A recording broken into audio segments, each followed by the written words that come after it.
Start. Good morning. I'm Carol Clifton, and I'd like to tell you my story.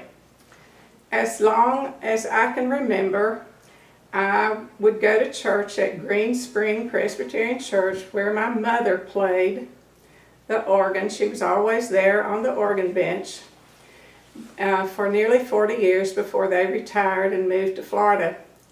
But all through the years of me growing up, she would tell me stories of her childhood at Abingdon Baptist Church.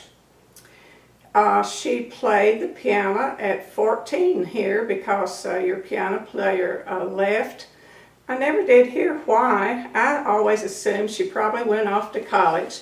But anyway, Mother played here, and later on, she and my dad, Tom Talley, were married by your minister, Reverend Bobbitt.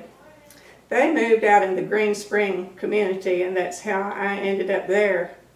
But later on in years, your minister of music, Don Moore, came and knocked on my door and asked if I was interested in playing for the youth choir. And of course, that was exciting and such an honor. I felt really privileged to get to come in to your church and play for the youth choir. I was so impressed with the excitement of the kids as they scrambled to get in their seats. And of course, later I found out there's a jar on the piano, and if you're late, you had to put a quarter in.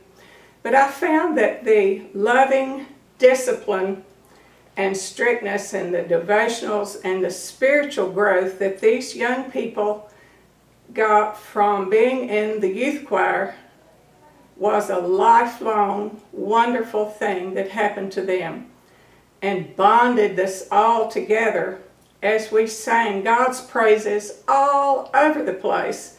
We toured many states and had just wonderful experiences.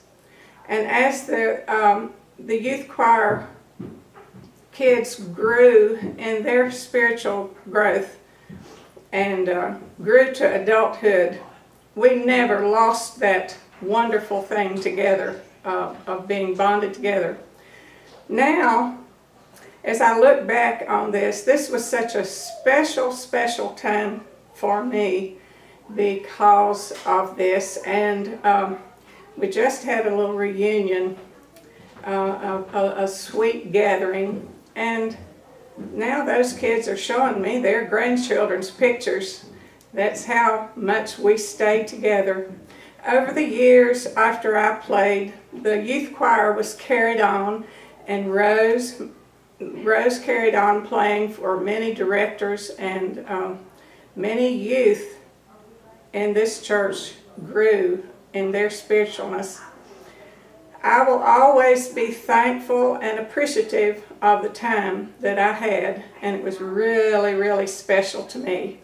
And I thank you, Abingdon Baptist Church,